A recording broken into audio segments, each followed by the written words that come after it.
Dear viewers, आज मैं आपके साथ बात करना चाहता हूँ रिफ़ॉर्म को लेकर, सुधार को लेकर।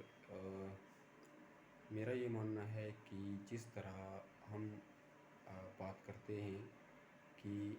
हम दूसरों को तो कहते हैं कि उनमें क्या कमी है या किस तरह से दूसरे खुद में सुधार कर सकते हैं। दूसरों को हम अपनी ज़िंदगी में जब दूसरों से मिलते हैं तो उनमें कुछ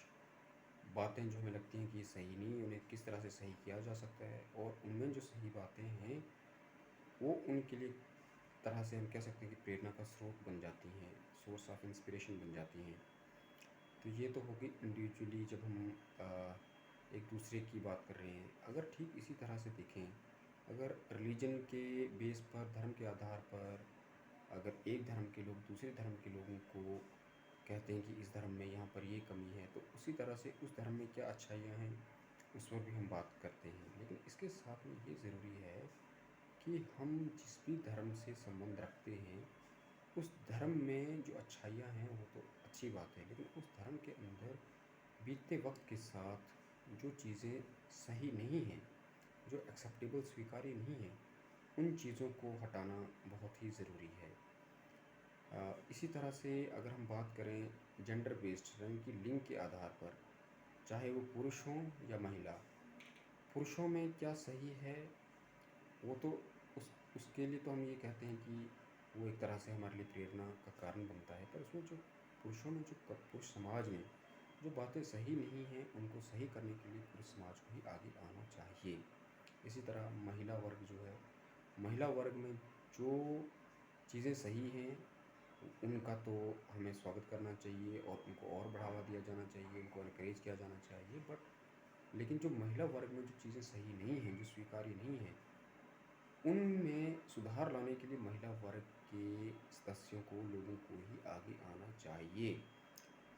इसको हम एक और तरह से देख सकते हैं। जैसे मान लीजिए एक व्यक्ति है, या दूसरे लोगों को समाज में, परिवार में, रिश्तों में, अपने निजी जीवन में दूसरे लोगों से जिनसे वो मिलता है, जिनसे वो इंटरेक्ट होता है, जिनके संपर्क में आता है, तो उनके बारे में अच्छा या बुरा जो उसे लगता है वह बताता है। ठीक उसी तरह वह अपने बारे में भी उसे क्या सही लगता है, क्या गलत लगता है, खुद के बारे में जब इंसान, मानव जो है इंट्रोस्पेक्ट करता है, जब खुद का ही एक एनालिसिस, एक अपना खुद का एक मंथन करता है, तो उसको सही और गलत दोनों चीज़ों का आभास होना शुरू होता है। इसी तरह से कोई धर्म हो, कोई जाति हो, कोई वर्ग हो, तो प्रत्येक धर्म, जाति, वर्ग को, सभ्यता को अपने अंदर झाँकना चाहिए कि जो चीज़ें सही नहीं हैं उनमें सुधार किया जाए। और थोड़ा-सा अगर सरल किया जाए,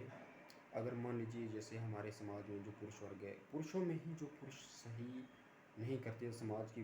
उल्ट या समाज के विरुद्ध जो कार्य करते हैं, तो पुरुषों को ही आगे आना चाहिए उन पुरुषों के विरोध में जो पुरुष ऐसा करते हैं। इसी तरह से महिला समाज में, महिलाओं में, वो महिलाएं जो समाज के विरुद्ध कार्य करती हैं, उन महिलाओं के विरोध में महिला वर्ग से ही